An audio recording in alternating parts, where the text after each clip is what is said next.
जादों।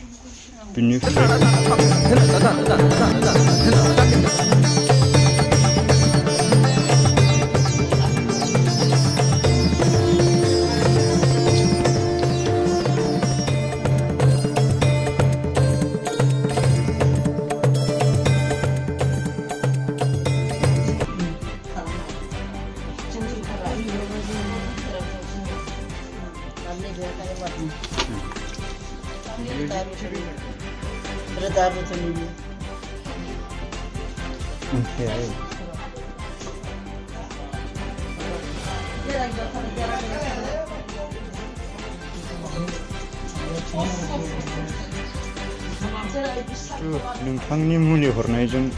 माखासे देहायाव रोगि थानाय बा बेमार आजार थानाय बिथांमोनहा नोंथांनि अन्थाइनि दैजों गोबाङानो आरायग' मोनदोंमोन। दा बे समाव मुलि हरनायफोरखौ बन्द' खालामथ'दों नामा? मुलिखौथ' आङो बन्द' खालामनाय जायाखै। जाय आरायग' मोनदों बे लांफैयो। माखासे मानसिफ्रा बन्द' खालामबाय नामा होननानै सोंहरो। बन्द' खालामाखै होननानै बुंहरो आङो। दिनैसिम नोंथांनि बे मन्दिरनि जिथु अन्थाइनि दैखौ बबे जायगानिफ्राय लांफैदों? लांफैनायाव आसामनिफ्रानो लांफैनाय जाजोब्बाय आरो लांफैनाया आसामनि मानसिफ्रानो बिदिनो बेमाराव गोलैसोनानै थानाय, सोरबा उदै देरनाय, सोरबा आथिं बुनाय, सोरबा उदैयाव अन्थाइ जानाय, सोरबा गारामाव टन्सिल जानाय, बिसोरबो हामनानै दङ। बिसोर लांफैगासिनो आसामनि। बांसिनै मा बेमारा हामनाय दिनै प्रमान दङ? हामनायाथ' बिदिनो माखासे उदैनि बेमारफ्रानो गेस, लेबार बिसोर हामदों, आथिं बुनाय हामदों, उदै देरनायफ्राबो माखासे बे मुलिजोंनो हामगासिनो दङ। अन्थाइनि दैजों। बे अन्थाइनि दैजोंनो अन्थाइ जानायाबो गुरुदों, गुरुनानै बाहेर जादों आरो पेसाबजों। माखासेया फायखानाजों जाबाय, माखासे पेसाबजों जाबाय। दा बेजोंनो हामगासिनो दं आरो गोबां मानसि। दाख्लैसो फकेरा सानलानियाबो अन्थाइनि दैजोंनो अन्थाइया गावब्रुनानै गेब्रुनानै पेसाबजों गदों होननानै आंनो अन्थाइखौ खोन्थाफैदों। दिनै नोंथाङा जिथु मन्दिरबो दङ हिसाबै जाय बेमारि बिथांमोना फैयो, अब्ला बिसार खालामनानै मुलिफोरखौ हरो ना बिसार खालामालासिनो हरो? बिसार खालामनानैबो हरो, बिसार खालामाब्लाबो हरो। जाय हामदों हामा बेखौ बिसार लाफैयो। सोरबाबा बिसारजों गोरोबो खोमा साननानै बिसारबो लानानै थाङो आरो सोरबाबा बिसार लायालासिनो बेमारनि थाखायल' लांफैयो। दा बेमाराबो हामगासिनो दं। दिनैनि दिनाव माखासे जाय बेमारजों भुगिनांनाय सुबुं बा मुनुसमायाफोर, बिथांमोनहा जिउआव आरायग' मोनथोंसै होननानै नोंथाङा नोंथांनि जिथु इसोरा होनाय अन्थाइनि दैजों गोबांखौनो फाहामबोनायलाय दिनैनि समाव बिथांमोनखौ मा खावलायगोन? जाय बेमार जादों बियो लांफैनो हागोन। बन्द'खौ आङो खालामाखै। आरो आङो दा दै होनाया कार्तिक मासनो होदों नालाय, नै दा भाद्र मासनिफ्राय आं होफिननाय जानोसै। माखासे खिनिखौ आङो दोनथ'नाय बादि जादोंमोन। रावनोबो फेमास खालामाखिसैमोन। सिगाङाव फिसा फेमास खालामाखिसैमोन। दा भगबानफ्रानो आंखौ बे दैखौ फेमास खालामफिनदो, मुनुसमायाफ्रा गोलैसोना दङ होननायलाय आं बेखौ दा फेमास खालामनो थिननायाव आङो भगबाननि बोसोनखौ लानानै आङो होफिननाय जादों। मुनुसमायाखौ खांनो बानो थाखाय जेसेबां मुनुसमायाफ्रा गोलैसोनानै थादों बेखौ बोखांनो थाखायनो आं नोंनो बे जिनिसखौ आङो नोंनो देखायदों। मानो होखुमाखो होननानै बुंनायलाय दा बे जिनिसखौ आङो दा देखायफिननांगौ जादों, होफिननांगौ, बन्द' खालामोना। मुलुगनि प्रिथिबिनि मानसिखौ नोङो खांनोनो गियान मोनबाय जेला, जेब्लायबो खांनो हालांगोन। बेजोंनो रैखा खालामनो हागोन। माखासे गोलैसोनानै थानायखौ बेराफारसे डाक्टारफोरजों थाङोब्लाबो थाखा फैसानि खरस दं। बेफोरखौ थाखा फैसाखौबो गैजोबाबो जानो हागौ। हथारै अजाजोंनो रैखा मोनो खोमा साननानै बिसोर आंनि भगबानफ्रानो आंखौ बिदि होननायलाय, भगबानफ्रानो बेफोरबायदि बोसोन होनायलाय थाखा फैसाबो गैया मन्दिरावनो जों बिदिनो खांनो थाखाय मुनुसमायाफ्रा आखाइयाव रां रुफा गैया। दैजोंनो बे अन्थाइनि दैजोंनो नों फाहामदो फिसा होनना बुंनायलाय आंनि बिनिखायनो आं दा बे अन्थाइनि दैखौ आं होफिननाय जादों। माखासे सोरबा उदै देरनाय, सोरबा उदैयाव अन्थाइ जानाय, बे अन्थाइनि दैजोंनो नों फाहामनो हागोन। आरो नोंनो गासिबो दिनै गासालिनि रोदा रुदु बेन्दों बेनला नोंनोनो गियान होबाय जेला, नों बेजोंनो फाहामनो हागोन, बेजोंनो रैखा खालामनो हागोन होननायाव आं दिनै बिदा फंबायखौ लानानै आङो होफिननो आं लेंहरफिननाय जादों। बिदा फंबायफोरखौ, बिनानावखौ। दा बेखायनो माखासे बेमार गोलैसोनाय मुनुसमायाफ्रा गाव गावनि बेमारनि थाखाय सोरबा लांफैनो गोसो दंबा लांफैनो हागोन गावनि गाव देहानि थाखाय बेराफारसे थाखा फैसा गैया रां रुफा गैया डाक्टारजोंबो सिकित्सा खालामनो थाखा फैसा गैया गोलैसोनानै थानाय बेफोरखौ फोथांनो थाखायनो नोंनो गियान होदों नोंनो बोसोन होदों नों मानो होखोमाखो मानो दोनखोमाखो होननायलाय बिमा बिफाफ्रा दा बेनिखायनो आं बे जिनिसखौ आं दिहुनफिननांगौ जादों आरो होफिननांगौ जादों आङो जेसेबांखि आङो हाग्रायाव आङो सिखोना जाहार नोगोराव आङो आइ आफानि बोसोन लानानै आङो बे जिनिसखौ आं लायनानै आं बिदिनो खांफैयो मुनुसमायाफोरखौ आं भाद्र मासावनो आङो दिनै बिश्वकर्मा बायनाय लोगो लोगोनो आं होफिननाय जासिगोन आरो बे दैखौ आरो बे मुलिखौ आसिन मासाव मा समाव मा बारायाव मोननो हागोन शुक्रबार बिस्थिबार बुधबार आङो बे बारायखौ हरगोन आरो नोंथाङा मा समाव नोंथांनि मन्दिरनि गेजेरजों बिसार होयो बिसारा आङो दा माखासे इसोरफोरनि बोसोनखौ लानानै आंखौ बोसोन होदों आंखौ बिस्थिबाराव बिसार खालाम दोनदों मानसि मुनुसमायाफ्रा मन्दिराव गोबां फैयाब्ला रगियाफ्रा गोलैसोना थानायखौ नों नायनानै हरनांगौ नों रबिबार बिस्थिबारबाबो आरो एकादशी अमाबैसा पुर्निमा दिनखौ जेखि दिन जा मानो बिसारखौ लाना हर होनना बुंदों आं बेखायनो आं बे दिनखौ अमाबैसा एकादशी पुर्निमाखौबो आं बिसार लाना हरनांगौ जायो मादैया सिगां मा जायामोन आं जावलिया बायदि जादों बिनिफ्राय माब्रैहाय हामखो बे आब'आनो फाहामदों अन्थाइनि दै लोंदोंमोन अन्थाइनि दै ओमफ्राय माखासे फुजा फोरबो होनानै बेनो फाहामना हरदों आं दा मोजां दंथ'यो दा नोंथांमोननि मोनथिनायाव आइनि मन्दिरनि गेजेरजों माखासे खैदां खैफोद जानाय जेंगोनाफोरा समाधान जायो होनना नों फोथायो नामा फोथायो आं बे मन्दिरनिफ्रायनो आं हामनानै थांदों नालाय बे आब'आनो आंखौ फाहामना होदों अन्थाइनि दै लोंनानैबो माखासे आंनि देहाया मोजां जालांदों आरो नोंथांनि मोनथिनायाव जिथुखे नों बे मन्दिराव सम फैयोलाय फैबाय थायो माखासे मानसिफोरा अन्थाइनि दै लोंनानै बेमार हामदों होननानै खोनादोंना खोनायाखै खोनादों बयबो फैगासिनो दङ बाक्सानि उदालगुरिनि चिरांनि बङाइगावनि गुवाहाटीनि गासिबो फैजोबो बे मन्दिराव फैनानैनो गासिबो हामलांजोब्बाय आरो जाय हामदों बे गासिबो मन्दिराव फैनानै देखा जाफैजोबो खैफोदाव गोलैनाय बा माखासे बेमार आजारजों भुगिनांनाय आइ आफा रायजो राजाफोरखौ मा खावलायहरगोन बिसोरखौ लेंहरनांगौ जादों दा बे अन्थाइनि दैखौ बाहायफिननो थाखाय दिनै आब'आ बेखौ इउटुबाव हगारदों गासिबो अन्थाइनि दैजोंनो बेमार आजारखौ गासिबो सोदांबोजोबदों आङो बे मन्दिरनिनो प्रेसिडेन्ट बिएं प्रेसिडेन्ट जानानै दिनै अन्थाइनि दै होबोदों नोंथांमोनहा अन्थाइनि दैजों बेसेबां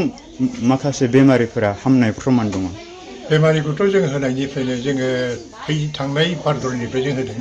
आरम्भ बे भाद्रनि आरम्भ होनायनिफ्राय अनेक मानसिफ्रा फैनानै दैखौ लांदों मोजां मोनदों आरो फैदों आरायग' जाजोबदों आरोखि आरो बेजों लोगोसे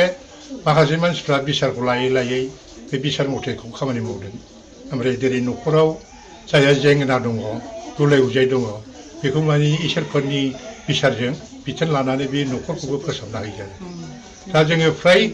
बांसिनानो बे अन्थाइनि दैखौ प्रमान मोननानै बे देहा सोलेराव जा दं दा बेफोर मोजां जाजोबदों आरोखि सोरनाबा खर' गिदिंनाय सोरबा बिदिनो उदैनि कमप्लेन ओमफ्राय सोरबा बिदिनो अन्थाइ जाजानाय उदै देरनाय दा बेफोरबो गासिनो सानाय सुनाय बिस बिदेनाफ्रा मोजां जाजोबदों आरो सुगार केन्सारफोराबो मोजां जादों सुगार केन्साराबो मोजां जादों सोरबा प्रमानखौ होलांदों आरोखि मोदोम बुनाय बेफोरखौ होलांजोबदों आरोखि टाइफयड मेलेरियाफोरा टाइफयड मेलेरिया बेखौ माने जोङो टाइफयड मेलेरियाखौ एसे माना खालामो आरोखि बेनिफ्राय हामोबाथ' जायो बेजोंनो गालाङो खिन्थु बे मजबुत जानायाव होनो मोना औ दा बेफोरखौ दस्रा मुलि बाहायो हरो आरोखि जारुवा थारुवा औ दा बेखौ बे टाइफयडनि आराम्भ जाबा जेनेबा एसे गादबोब्ला बे दैजोंनो प्रमान मोनजोब्बाय बे दैयानो साफा खालामना होजोबो आरोखि दा बांसिनै बबे ओनसोलनिफ्राय बे अन्थाइनि दैखौ लांफैदों फैनायाथ' आरो सोनाब बेंगलनिफ्रायबो फैदों गसाइगाव फैदों काजलगाव फैदों थिपकाइनि फैदों सराइबिल फैदों फ्राय ओरै सोनाबा बर्डारनिफ्रायबो फैजोबदों आरो बेंगलनिबो फैदों ओमफ्राय ओरैहाय गुवाहाटीनिफ्राय बाक्सा चिरां उदालगुरि बिनिफ्राय धेमाजि बेनिफ्राय गहपुर कार्बि आंलं फैजोबदों दा बिथांमोनहाबो लांनानै प्रमानखौ हरदों आरोखि जोंनि जे आगोलाव जे मबाइल हराखैबा दा मबाइलाव बुंहरो मोजां मोनदों बाबा मोजां दैखौ लायफिनबावनांगौ खिन्थु लामा गोजान ना थांलाय फैलाय खालामनो हाया थाखा फैसाया दाबो एसे माना खालामनानै हायो आरोखि मालाबा सम मोनबा जों थांफिनगोन बाबा लायफिनगोन होननानै बुंहरो आरोखि अन्थाइनि दैखौ लांनो थिखानाय बेसेनफोर दं नामा? बेसेनाथ' दङ थाबायजों दया धर्म लाखियो आरोखि दा मन्दिराव दै एक्सट्रा खामानि बियोना थारमाने बे दैखौ भगबानफ्रा लिमिटेड हरनो थिनो दा गोजान गोजान बथल लायगा बथलथाम गाहाम बियो बेखौथ' जोंहा इसोरनि बारगा जों होनो हायाना दा ओंखायनो बे इसोरनि जेरै बिथोन होदों बे बिथोन मथे जों हरो दा ओमफ्राय बिसोर लांनो लुबैयो दा हराबाबो दाय जायो दा ओमफ्राय जोङो सोरखौबा सोरबा अननायनि गेजेरजोंबो हरो आरो दा बिसोरखौ लांनाय नुबाबो माखासेफ्रा मोनसा मोनो दा बेफोरबायदि जानानै थादों आरोखि दा जोंबोथ' हरजोबनो हायाना ओमफ्राय लिमिटेड गनायसो बियो बेथ' एभेलेबेल जोङो दैखरजोंबो दै होनो हाया दल खमजोंबो सोनो हाया लिमिटेड गावहा जेसेबां परिमान ओंखारनांगौ बे परिमान मथ' ओंखारनानै बेसेबां केपासिटि मानसि फैगोन बे केपासिटिजों जों हरजोबो आरोखि दा गानायखौ मानसिफ्रा मोजां होनदों खिथादों दाबो बुंहरो दङना गैया ओंखायनो दा एसे उसुबिदा जाथ'दों खोमा मन्दिराव दाथ' सोलिथ'वाखसै मालाबा सोलिफिनगोन खोमा होननानै आं बुंहरो आरोखि दाख्लै बे मबाइल थानाय समावनि सिगाङावबो अनेक मानसिफ्रा सोंहरबाय थादों बाबा जों थांबा मोनगोन ना मोना आंखौथ' बुंनो रोंला आंबो बेमारियाव दङ लोमजागासिनो आरो मन्दिराव थांनो मोननायाबो आं बेसेबांबा गोबावसै दा आं खबर गैथ'वा उनाव मोनफिनगोन होननानै आं खिन्थाहरो आरोखि नंगौ गमामायैनो जों थांनानै थानायाव गोबां बेमार आजारजों जोङो भुगिनांगौ जायो दा दिनैनो जाय बिथांमोनहा देहायाव बेमार आजारजों भुगिनांनाय जोङो 6 दान बा 1 बोसोरनि सिगांनिफ्रायनो आइनि बे बिमा गंगा मन्दिराव माखासे जाय रोगिफोरा जाय बेमारिफोरा बिथां आइनि मन्दिरनिफ्राय बा इसोरा होनाय अन्थाइनि दैखौ लोंनानै माखासे गोबांथार गिदिर बेमारनिफ्राय आरायग' मोननाय रैखा मोननायखौ जों नुनो मोनदों फोरमान महरै जोंनि आसामनि सिङाव थानाय दाब ओनसोलनिफ्राय दिनै नैबे क'क्राझार जिल्लानि सिङाव थानाय सेरफांगुरि हालामनि दाङाफारा गामिनि नैबे बिमा गंगा मन्दिरनि नैबे आइ बिमा सोरगोस्रि बिथांनि